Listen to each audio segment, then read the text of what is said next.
नमस्कार, आप देख रहे हैं लाइव टीवी इंडिया और मैं आपके साथ जुनैद अंसारी।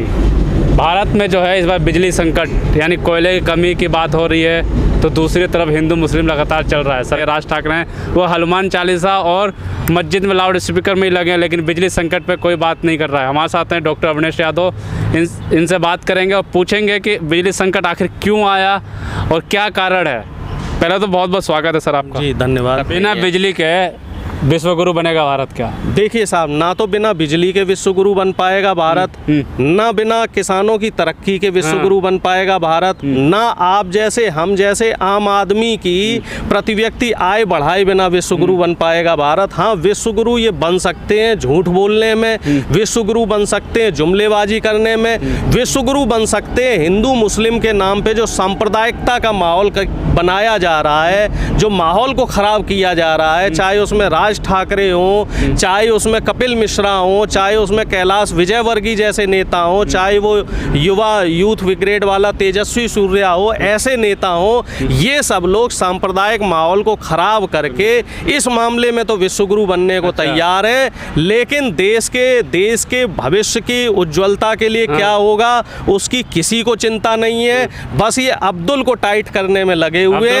लेकिन एक बात मुझे ये बताइए, इस समय मैं एक ट्वीट पढ़ रहा था कि जो आम आदमी है, जो बीजेपी के जो कहते हैं ना अंध भक्त है, वो बेचारे परेशान हैं क्योंकि उनके पास घर पे बिजली नहीं आ रही है और वो जी न्यूज़ और आर भारत चैनल नहीं देख पा रहे हैं और उन्हें ये नहीं मालूम है पिछले 10 दिन से 15 दिन से कि अब्दुल अभी तक कितना टाइट हुआ है। तो मेरा प्रधानमंत्री जी से निवेदन है, कम से कम बिजली तो पहुंचाइए, जिससे कि जो उनके अंध भक्त हैं, जो ब्लाइंड फॉलोअर हैं, वो कम से कम ये तो देख लें कि अब्दुल टाइट हुआ कि नहीं हुआ।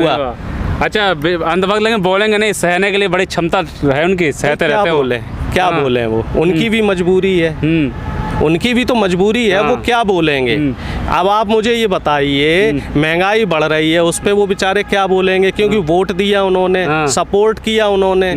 बगल में जो करीम चचा रहते थे उनसे वो लड़ लिए, ठीक है। अब्दुल के पास अब वो पंचर बनवाने नहीं जाते हैं, ठीक है। और जो कुरैशी साहब हैं उनके पास मीट लेने नहीं जाते हैं, ठीक है।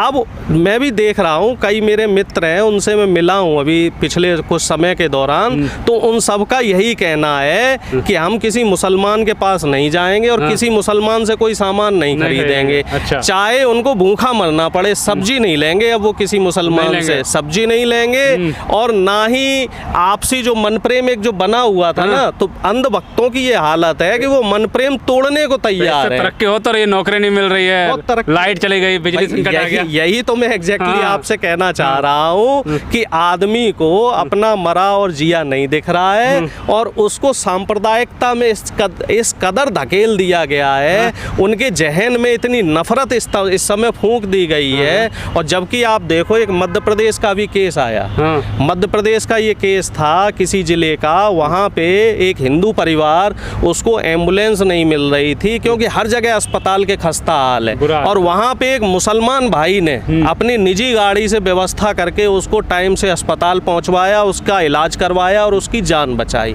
तो यहाँ इस तरह के भी उदाहरण है। और उत्तर प्रदेश में भी एक घटना ऐसी आई है जहाँ पे एक मुस्लिम परिवार परेशान था और एक हिंदू भाई ने उसकी मदद की। तो इस जो माहौल को खराब करने की पूरी कोशिश ये की जा रही है कि इस माहौल को, जो गंगा जमनी तहजीब है, जो सामाजिक ताना बाना है, उसको कैसे खराब किया जाए, इसमें पूरी ऊर्जा लगाई जा रही है। और इसी वजह से जो देश की आर्थिक स्थिति है वो सिर्फ इसी वजह से खराब हो रही है और यही हमारे पतन का कारण है। जो 83 से 85% जो हमारी जीडीपी इस समय कर्जे में है, तो उसके पीछे यही कारण है। देखिए साहब, भारतीय जनता पार्टी का आपको भी मालूम है कि हमेशा चुनावी मोड पे रहती है कि एक जगह चुनाव खत्म हुआ, अब दूसरी जगह चुनाव की तैयारी में लग गए हैं, ठीक है। विपक्ष चुनाव से जस्ट पहले प्रकट होता है और चुनाव में अगर नतीजे उनके मन मुताबिक नहीं रहते तो विपक्ष फिर गायब हो जाता है और विपक्ष का कहीं अता पता नहीं रहता। और भारतीय जनता पार्टी की कमी ये है कि जो वादे वो लाते हैं चुनाव के समय, फिर उनके वो वादे भी गायब हो जाते जाते हैं। अब भारतीय जनता पार्टी और बीजेपी की जहाँ भी लीडरशिप है, अब वो लोग भूल चुके हैं कि उन्होंने चुनाव से पहले क्या वादे किए थे कि बिजली के बिल हाफ कर देंगे, गुड गवर्नेंस लाएंगे। मोदी जी ने कहा था कि 2022 तक सपनों का भारत बनाया जाएगा, विश्वगुरु बनाया जाएगा भारत। तो क्या किस तरह का विश्वगुरु आप बनाने की कोशिश कर रहे हैं इस देश को? एक तरफ अडानी को आपने दुनिया में 5वें लेवल पे पहुंचा दिया कि वो 5वें नंबर पे आ गए हैं अगर उनकी संपत्ति देखी जाए, और दूसरी तरफ अगर ग्लोबल हंगर इंडेक्स को देखा जाए तो उसमें हम 102वें पायदान पे आ गए हैं। तो बहुत बड़ा कंट्राडिक्शन है। अरबपतियों की संख्या बढ़ गई है, पहले अरबपति 102 थे हमारे कंट्री में, अब वो बढ़ के 148 हो गए हैं, और गरीबों की संख्या और गरीबी की संख्या वो बढ़ती जा रही है। साधन संसाधनों का जो एक कहते हैं ना समान वितरण होना चाहिए, वो ना हो के देश की जो ज़्यादातर संपत्ति है वो कुछ पूंजीपतियों पे पहुंचती जा रही है, और इसी से कोयले संकट जो है वो इसी से जुड़ा हुआ है, क्योंकि सरकार ने कोयला उत्पादन पे, कोयले के डिस्ट्रीब्यूशन पे, वितरण पे ध्यान नहीं दिया। सरकार सिर्फ चुनाव में लगी रही, सरकार सिर्फ विपक्ष को नीचा दिखाने में लगी रही, सरकार किसानों को नीचा दिखाने में लगी रही, सरकार सीए एनआरसी में जो एक समुदाय था उनको नीचा दिखाने में लगी रही, सरकार युवाओं को रोजगार ना देने की दिशा में लगी रही। लेकिन सरकार ने कभी ये नहीं सोचा कि हमारे देश में जो इतना बड़ा आर्थिक संकट आ रहा है तो इसके लिए कोई तैयारी की जाए या ना की जाए। अभी मोदी जी ने सभी मुख्यमंत्रियों की एक सभा की, पिछली साल वो उस सभा को कॉन्फिडेंशियल रखा गया था, केजरीवाल ने उस सभा को लाइव कर दिया तो उस पर बवाल हुआ। इस बार जब उस सभा को खुद इन्होंने लाइव किया है तो अब ये राष्ट्रहित में हो रही है, और सारी दिक्कतें ठीक है सब डाल दी इन्होंने राज्य सरकार के ऊपर कि कोयला संकट है तो राज्य सरकार की कमी है, पिछली साल कोविड के दौरान ऑक्सीजन की कमी थी तो राज्य संकट, और साहब आपके आईसीयू बेड की कमी थी तो राज्य सरकार। तो ये बताइए इसमें केंद्र सरकार का रोल क्या है? क्या केंद्र सरकार और प्रधानमंत्री जी सिर्फ अपना बड़ा जहाज लेके विदेश यात्रा के लिए, अब देखो प्रधानमंत्री जी विदेश यात्रा पे निकल गए, यूरोप की यात्रा पे 3-4 दिन वहाँ अपना डंका पिटवा के आएंगे, लेकिन हमारे देश में क्या होना है, हमारे देश के युवाओं के साथ क्या होना है, हमारे देश के मजदूरों के साथ क्या होना है, आम जनता के साथ क्या होना है, इसकी प्रधानमंत्री जी को कोई फिक्र नहीं। साहब इस टाइम जो है भारत संकट में, बिजली संकट में, इस टाइम प्रधानमंत्री को भारत में रहना चाहिए, देश की जनता को उनको ज़रूरत है, वो विदेश दौरे पे चलेगा? देखिए साहब पिछले 8 साल का आप ट्रैक रिकॉर्ड उठा के देख लीजिए, जब जब देश को प्रधानमंत्री जी की ज़रूरत हुई प्रधानमंत्री जी लापता हो गए। कोविड के दौरान जो सेकेंड फेज था उसमें प्रधानमंत्री जी 4-5 राज्यों में चुनाव में बिजी थे, फर्स्ट फेज में वो मोर बतख तोता को दाना खिलाने में बिजी थे। इस समय बिजली संकट है तो वो यूरोप में चले गए, जैसे ऐसा लग रहा है कि जो कृपा है, जो बिजली है वो यूरोप से ही रुकी हुई है, वहीं से बिजली आएगी। उन्होंने ना कभी जिम्मेदारी ली है ना कभी जिम्मेदारी लेंगे। उनका तो सीधा हाल है जैसे छोटे बच्चों का होता है ना कि कभी उनकी चोरी पकड़ी जाए तो इल्जाम अपने साथ वाले बच्चे पे लगा देते हैं कि साहब इसने किया।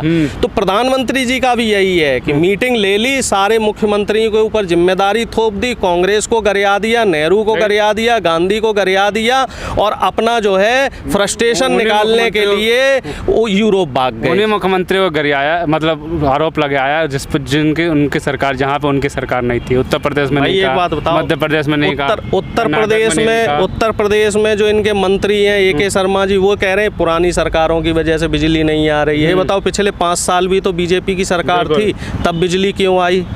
तब तो बिजली आ रही थी। भाई आप अपनी कमियों को दूसरे के ऊपर कब तक ठीकरा फोड़ेंगे और कहाँ तक ठीकरा फोड़ेंगे? और इस तरह की अगर आप जो काम करते रहेंगे तो देश में हाल श्रीलंका की तरह बन जाएंगे। आज भी टीवी पे आप देखो तो ये दिखाते हैं कि श्रीलंका में बिजली संकट है, श्रीलंका में जो दाम है वो बढ़ रहे हैं, लेकिन हमारे देश का जो है दिखाने का साहस टीवी के अंदर नहीं है। जो मेन स्ट्रीम मीडिया के अंदर हमारे देश में जो कमियां हैं उसको दिखाने का साहस नहीं है कि युवा किस कदर बेरोजगार है, युवा किस कदर जो है रोजगार के लिए तरस रहा है, और आम आदमी किस कदर चालीसा। देखिए, माहौल आप कितना भी खराब करने की कोशिश कीजिए, आप कितना भी हिंदू मुस्लिम करने की कोशिश कीजिए, लेकिन हमारे देश का जो सामाजिक ताना बाना है, ना तो मुगलों के समय बिगड़ा, ना ब्रिटिशर्स के टाइम पे बिगड़ा, तो अब ये आरएसएस के जो काली चमड़ी वाले जो अंग्रेज हैं, ये हमारे माहौल को क्या बिगाड़ सकते हैं?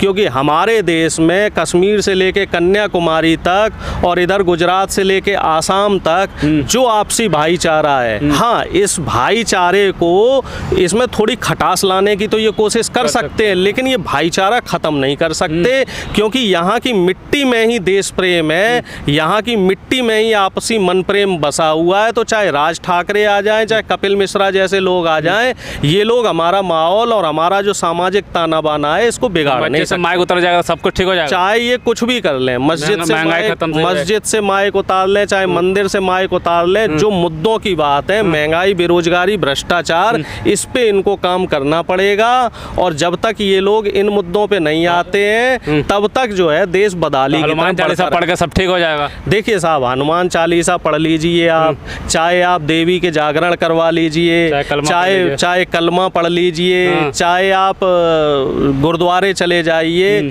काम तो आपको करना ही पड़ेगा। और दूसरी चीज़ ये है कि धर्म को यहाँ रखना चाहिए, धर्म को यहाँ नहीं रखना है। धर्म दिमाग में रखने की चीज़ नहीं है, धर्म जो है वो दिल में रखने की चीज़ है, तो इसको दिल में ही रखने दीजिए। और जो इनके दिल में जो मैल है, जो पाप है, तो आपके चैनल के माध्यम से मैं कहना चाह रहा हूँ कि इनके दिल का जो पाप है वो हम ही लोगों को निकालना है। और जब तक इनके मन का पाप नहीं निकलेगा, तब तक ये माहौल को इसी तरीके से ख़राब करने की कोशिश करते रहेंगे। बिल्कुल साफ तौर पे जो बिजली संकट से जूझ रहा है भारत, कोयला की कमी से, आपने देखा होगा पूर्व में, उत्तर प्रदेश में, पूर्वी बिहार, झारखंड, मतलब कई राज्यों में जो है बिजली संकट इतना है कि 8-8 घंटे, 12-12 घंटे इस गर्मी में लाइट नहीं आ रही है और लोगों के इन्वर्टर तक चार्ज नहीं हो